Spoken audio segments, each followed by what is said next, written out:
ሙሉ ለሙሉ ነፃ የሆነ ለዩቲዩብ ኮንቴንት ክሬት የምናደርግበት ኤአይ ቱል አለ ወይ? እንዲሁም ደግሞ ለኮንቴንታችን ኢሜጅ ጀነሬት ስናደርግ እንዴት ነው ኮንሲስተንት ካራክተር ክሬት ማድረግ የምንችለው?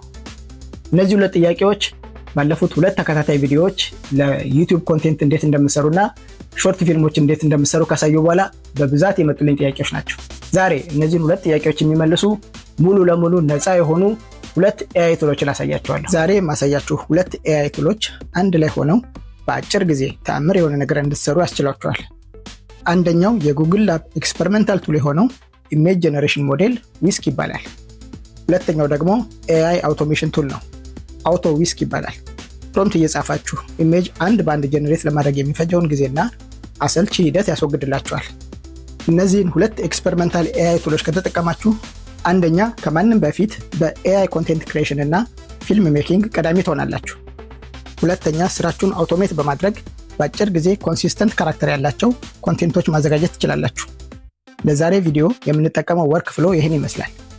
ቻት ጂፒቲን ተጠቅመን ለኮንቴንታችን የሚሆን ስክሪፕት እናዘጋጃለን። 11 ላብስ ላዘጋጀነው ስክሪፕት የድምፅ ትረካ እንሰራበታለን። ዊስክ እና አውቶ ዊስክ የተባሉ ሁለት ኤአይ ቱሎችን በአንድ ላይ ተጠቅመን ደግሞ ለስክሪፕታችን ኢሜጅ ጀነሬት እናደርጋለን። ለዛሬ እንደምሳሌ የምንሰራው ዲዝኒ ፒክሳር ስታይል የሆነ የ2 ደቂቃ የህፃናት ታሪክ ነው። በዚህ ሊንክ ስትገቡ ዊስክን ጨምሮ ሌሎች የጉግል ኤክስፐሪመንታል ኤአይ ቱሎችን ታገኛላችሁ። እንደምታዩት ዊስክ እና ፍሎ ተካተውበታል። ዊስክ የሚለውን በመጫን በጂሜል አካውንታችሁ ሎጊን ማድረግ ብቻ በቂ ነው። ዊስክን በመጠቀም ኢሜጅ እና ቪዲዮ ጀነሬት ማድረግ ትችላላችሁ። ሙሉ በሙሉ ነፃ የሆነው ግን የኢሜጅ አገልግሎቱ ብቻ ነው።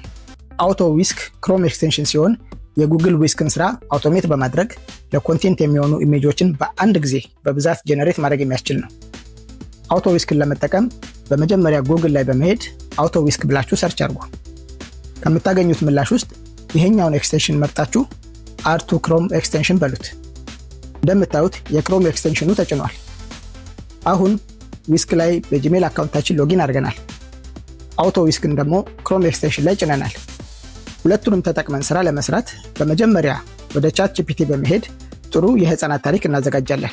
እዚህ ላይ ያሳየኋችሁ በጣም ትንሽ ክፍሉን ነው። ሙሉ ቪዲዮን ለማየት ዩቲዩብ ቻናላችን ላይ ታገኙታላችሁ፣ ባዮ ላይ አለላችሁ። እንዲሁም የቴሌግራም ቻናላችንን በመቀላቀል አሰራሩን የሚያሳዩ ፋይሎች እዛ ላይ አስቀምጥላችኋለሁ፣ ማግኘት ትችላላችሁ።